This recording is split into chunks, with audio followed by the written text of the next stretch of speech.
Let's talk about job search, a high-activity, process-based job search. We're going to review the framework and the process today, and then in a few sessions from now, we're going to dive deeply into the implementation. We've got a great session for you, 3 years out and blindsided. So, like you walked into your boss's office, you weren't expecting it, and bang, your job's been eliminated and you're on the job market. What do you do and how do you lay it out? So that's coming. But I just want you to really understand the process today, so let's dig into this. Richard Lathrop, a multi-time best-selling author on the subject of job search, makes a stunning statement. Take a listen. I'm quoting here. He or she who gets hired is not necessarily the one who can do the job best, but the one who knows the most about getting hired. Wow, isn't that true? Our objective today is to lay out the skills and a process that if you build upon it, this is really a starting point we're teaching you. You can take your game to the next level and you make it your own. You're going to create great advantage, both in current and future job searches. Searches are going to become more demanding over time. As you move up in an organization, there's fewer positions. There could be, like 12 people reporting to a single manager.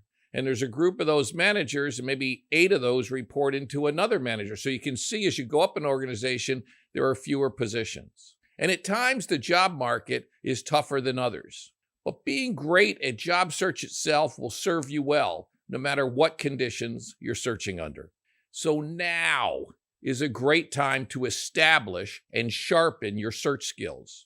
These are critical skills in the new economy. This is so important because you're going to have more jobs than previous generations did. And loss of employment is usually abrupt, like in that example I just gave you, and that we're going to be working on that scenario in a few sessions. And losing your job, hey, that's emotional. And you want to replace the panic. That often comes with, oh my goodness, I've lost my job, the panic. You want to replace that with a process where you're confident you're going to land a better job than the one you just lost or left. Your next career stepping stone, if you will. And as you get older, jobs become harder to get. It's easier to get a job in your 20s and 30s than, say, in your 50s and 60s. Yet, in order to go ahead and have a fruitful career and really be able to fund your financial independence over time, most people have to work through their 40s and mid-60s. So let's remember the job search formula. You take your brand, what you bring to the table, and hopefully we're making that more formidable over time. And then you couple that with your network, who you know and who they know. And then you push them into a high-activity, process-based job search that we're going to be going through today. And what's the objective? Always to get multiple job offers. So what do I mean by high activity? Well, as they say in sales, activity breeds results. The more you do, the more you're going to have to work with, and the better you're going to go ahead and have the raw materials to do a great job search. So activities could include things like phone calls, emails, text, face-to-face meetings, job interviews, second interviews. They have you back. They're really interested. That's good. Video meetings, becoming incredibly popular now. Working a career fair or a job fair in the marketplace, informational interviews, follow-up calls on correspondence.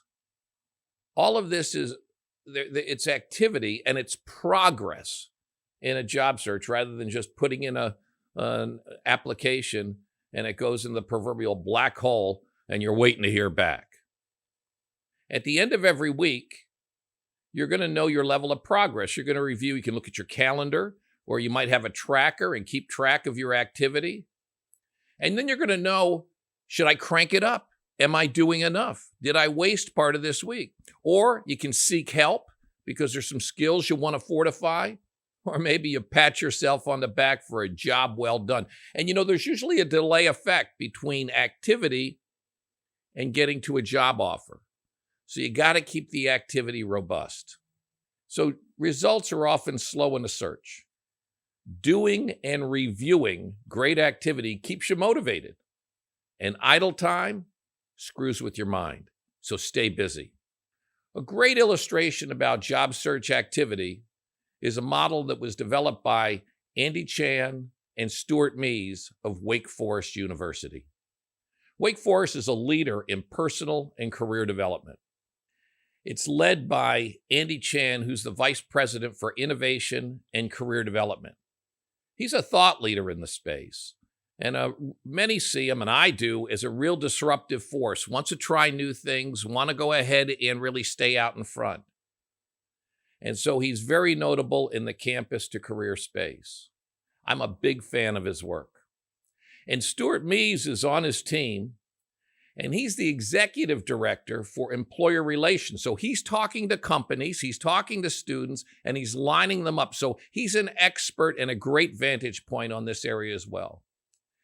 Let's look at activity from the lens of their work. Here's a Gantt chart that represents search activity with some suggested amounts. And by the way, this is just an example. Your mileage may vary. There's lots of variables. In fact, they point that out. They say all searches are unique. But this gives you an idea regarding the big picture of activity. They say this is but a time estimate, and they point out that entry-level roles are easier and faster to get offers than if you're going up for like mid-management. And job searches lengthen if you were to change your job role or job function, or you were to change industries. I moved from real estate to healthcare. I changed locations. All of this will lengthen your search, and it's so true. They allow a couple of weeks to get started, brush up on your resume and other collaterals, and then contact or email 5 to 10 people a week. Then meet with 5 to 10 people a week. Then apply to 20 to 25 jobs per week. And then the interviews will roll out from them. Again, this is just an illustration, but it shows you have to create a ton of activity. That's in the high activity process-based job search. This is high activity, and that's going to serve you well. And that activity leads to progress down the line. You're going to become more focused the deeper you get into a search. And you begin to create a short list, just like employers are saying, okay, these are my optimum people that I've talked to that I'm the most interested in. You're going to go ahead and decide, I don't want to work for that firm. I do want to work for this firm. And you'll start to create a short list and things will become more specific. Chan and Mees define activity like this. Contacts. Someone you share your pitch with, your positioning statement. You're talking about, hey, I'm out, looking for a job. You tell your story. This can be someone who can, really help you or connect you with somebody who can help you or just give you some great advice. Not everyone has to have a job in their pocket. These contacts might not necessarily hire you or work in your career area or work in your company of interest if you've shortlisted a couple of companies. Next, meetings. Those can occur by phone, by video, and in person. In person is preferable if you can get it, except you're going to be reaching out potentially all over the country. And so face-to-face meetings might be unlikely in some cases. These meetings can lead to interviews in the future, or maybe right on the spot. Then there's applications. They caution from their perspective and their experience, typically students and young people don't apply to enough jobs. Keep applying until you have an offer in writing. Somebody says they're going to make you an offer, they're going to bring you on board. Wait until it's in writing. Up until then, keep the activity going. And then interviews. This is the number of companies you interview with, not the number of people you talk to. Sometimes in the job search progress, you'll show up at a company and they'll put you in a conference room and you talk to 3 or 4 different people, one right after another. That counts as 1. Okay, it doesn't count as 4. Your objective on the first interview may seem obvious, is to advance to the second interview. So be prepared. If you were to get to that step and then a few times you don't advance, well, consult someone and realize you have to get some help on moving things along. And then it comes to offers. You always want multiple offers because it gives you choices. And it also gives you more negotiating power when you're trying to go ahead and finally put the touch on the job that you're going to go ahead and be starting. Let's take a look at the sales funnel. It shows you as you become further down the line in your search, you're going to become more focused. Two things pop up at me when I review this, the Chan and Mies model. Great searches take a lot of activity. It's a lot of work. And searches take a lot of time. They're seldom immediate. So you really, once you know you're in play, you want to get after it. You don't want to take a break. Time is of the essence. Time is precious. So what do I mean, if that's high activity, what do I mean by process-based in the high activity process-based job search? Well, processes follow a formula. And processes lead to predictability, predictable results. It's like a recipe. You get consistent outcomes. You know, a lot of times chefs don't really follow recipes because they cook every day. They know it. But you don't search every day. So you need a plan. You know, in the scenario we're going to be teaching in a few sessions, you know, you're doing your job and your head's down and you've been there for a couple of years and then boom, now you're in the middle of a job search. So you want to make sure you come up to speed quickly. And that's why I'm teaching you this process. By the way, for getting a job, this is a good recipe. Make that a great recipe. I suggest trying it. And if you want to make slight modifications to make it your own, feel free. So if you find another system that is better for you, well, then go ahead and use it. But let's start with this one. But overwhelmingly, the feedback from my students and followers saying this works. It allows you to manage yourself and your time. So you can measure activity. And it makes the search less vague. Oh, yeah, I was working on it today. Yeah, I made some phone calls. Yeah, I followed up on a couple of emails, and I put in some applications. You're going to have a lot more precision than that. And, you know, skills and outcomes enhance with activity and execution. The more you do, the better you get skilled at doing it. And I'll warn you that many jobs, great jobs, never get posted.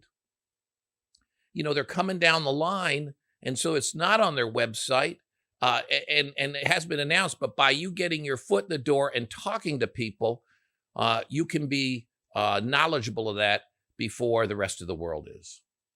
And you want to be careful that, you know, if you just put in an application and you don't know anybody, you're probably one of hundreds that have done the same thing.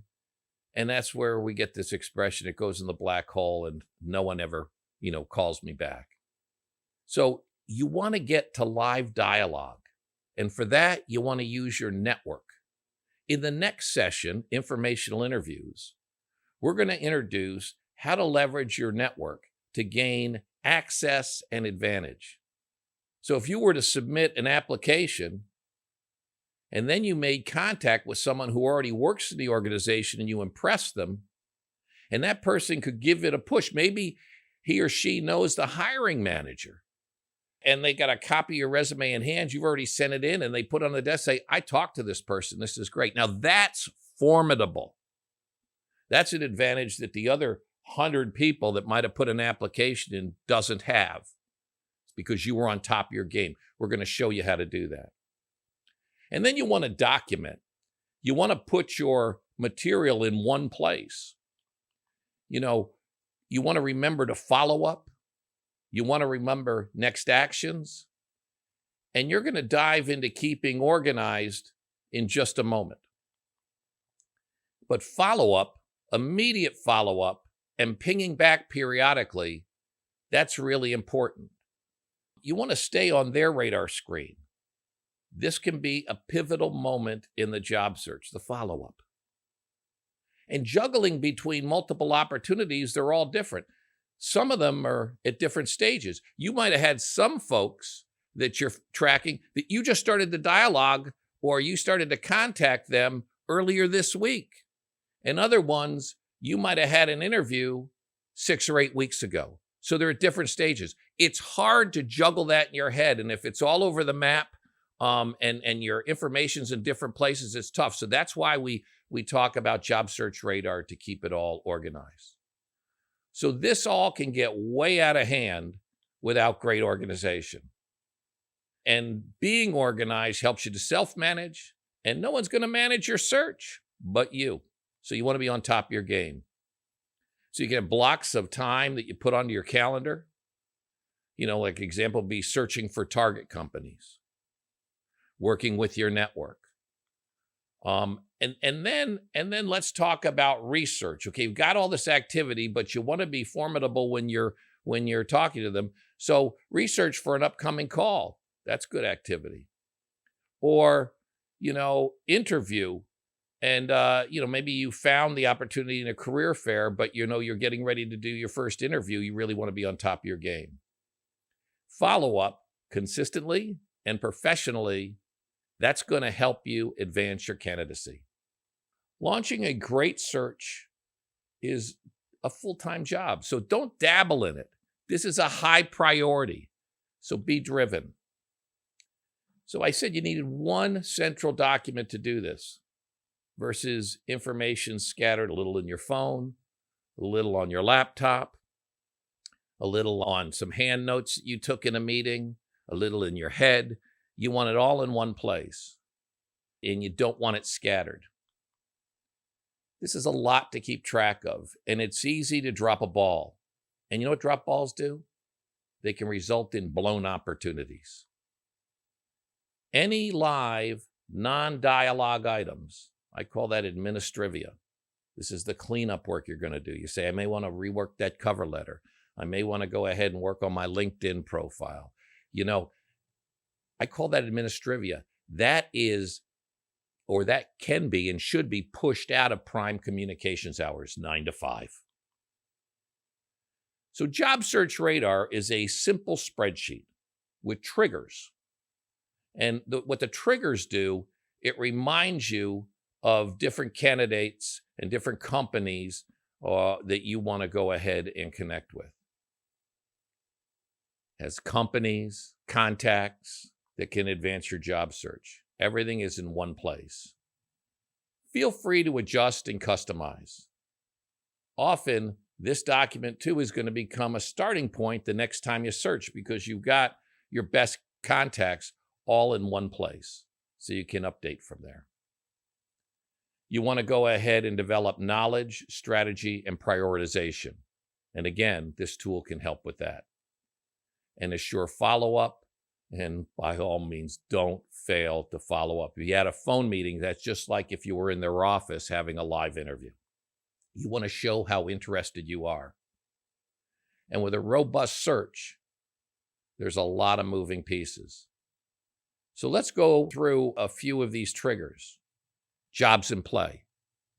I'd have this blank on day one, and then when you start talking to a company and you realize this could result in an offer, it goes here. Okay, so you want to grow that section. Dream jobs at employers. This is a chance for you to swing for the fences. You're doing a job search, and let's say you pick a company, and sometimes with live audiences, and I do this, and a name that comes up a lot is Google. So I have no idea if there'd be anything at Google that I would be fit for. Okay, but you've got that ambition. Put it down, and you can start doing some work and due diligence on trying to figure out a way to get into that organization. Recruiters. This is people that if you met and they're recruiters, if you're further down in your field, you probably fielded some phone calls for them. When they start to, get assignments at competitive companies, you may have been contacted. Or they could be job fair companies from, let's say, the campus, career and internship fair. And campus cultivated. While you were on campus, you had guest speakers, interviews that you had, All of this is networking events. So stay on top of it. And contacts, this is the big one. These are your peers or people you know, or alumni in the workforce, former employers, professors who are in your network that you admire from your college days. All of these people are fair game for reaching out because they may not be able to hire you, but they can give you advice and lead you potentially to someone who can. And known positions or jobs. It's important when you hear of a job, and you will, and some of them you're going to hear from and you're not interested in it. Keep track of those because that becomes currency. And if you're talking to someone else doing a job search, which could be the source of some great leads for you, you might say, here's a few things from what you're telling me about yourself that you might be really excited about diving into. And then lo and behold, that kind of is the spark where they go, well, here's a couple of things I think you might be interested in. And if you hadn't offered first, you wouldn't have got those leads. There's three big questions that when you're, moving along and you want to go ahead and get to the search. First off, for every company that you're targeting, what do they do succinctly? And then, why are you interested? And then finally, a couple of really good questions for them. Now, if you did the first and the second one, the questions will go ahead and come. And when we talked about working the career fair, there's really good information on research that you can go ahead and leverage here. You want to ascertain what they're looking for. And you also want to try to figure out what problem they're solving for. They're bringing on new people in this area because. And if you can go ahead and determine that, and then position yourself as someone who can help them solve this problem, they're better with you or without, and you can get specific because you asked them questions. You weren't just selling yourself. It's going to give you a really, really powerful platform to proceed on. So Job Search Radar, everything is in one place. You navigate through your process, and you prioritize in a big way.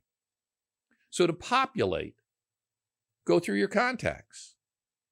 So you want to go ahead and go into your repository. And remember, that's either Google or Microsoft Outlook. And you want to go ahead and go from A to Z. Can this person help me? Can this person help me? Oh yeah, I haven't talked to that person in a while. I know they can help me. And you start to put them on the list. And then you want to go through your LinkedIn, A through Z. See, if you go back to the networking session, what we learned, see why it's so important to go ahead and memorialize those contacts and put them in your repository? It's because at times like this is fuel for a great search. Again, can this person help me with the search? Is this person well connected? Is this person at a company that I really would love to work for? And then you want to add targeted companies, ones that you might not even know if they're hiring. And then other significant activity.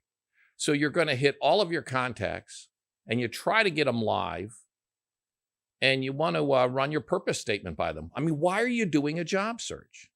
Remember, we want to be upbeat and positive. What you're looking for in a new role. You want to, sound like, and you want to really be, because this is an opportunity. You can get a better job than the one you just lost or left.